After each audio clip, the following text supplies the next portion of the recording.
Did you know that Geb, the ancient Egyptian god of the earth and vegetation, was a complex and enigmatic figure?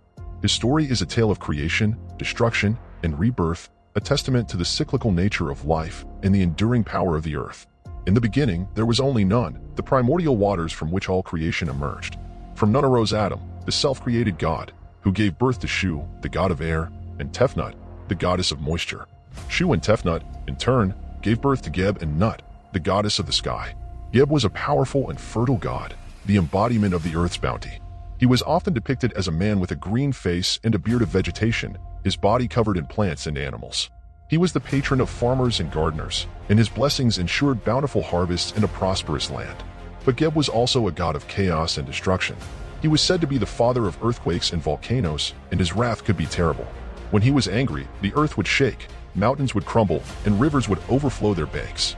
One day, Geb's son Osiris, the god of the underworld, was murdered by his jealous brother Set. Geb was devastated by his son's death, and he vowed to avenge him.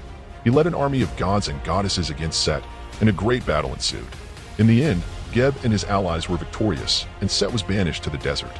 Osiris was resurrected and became the ruler of the underworld, while Geb returned to his role as god of the earth. But Geb's story was not over. As the years passed, he grew old and weak.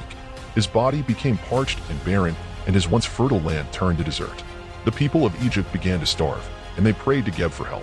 Geb heard their prayers, and he knew that he must sacrifice himself to save his people. He gathered all of his remaining strength and summoned the last of his magic. He caused the earth to open up, and he descended into the underworld. As Geb entered the underworld, he was greeted by Osiris, who welcomed him as a brother. Geb told Osiris of the suffering of his people, and Osiris promised to help. Together, they devised a plan to restore Geb's fertility and save the land of Egypt.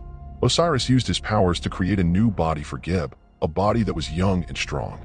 He then breathed life into Geb's new body, and Geb was reborn. With his newfound strength, Geb returned to the earth and used his magic to restore its fertility. The land of Egypt was once again green and prosperous, and the people rejoiced. Geb continued to rule as god of the earth for many years, and he was always remembered as the savior of his people. He was a complex and enigmatic figure, a god of both creation and destruction, of life and death. But above all, he was a god who loved his people and who was willing to sacrifice himself for their well-being. Centuries later, the story of Geb was still told by the people of Egypt. It was a story of hope and renewal, a reminder that even in the darkest of times, there is always the possibility of rebirth.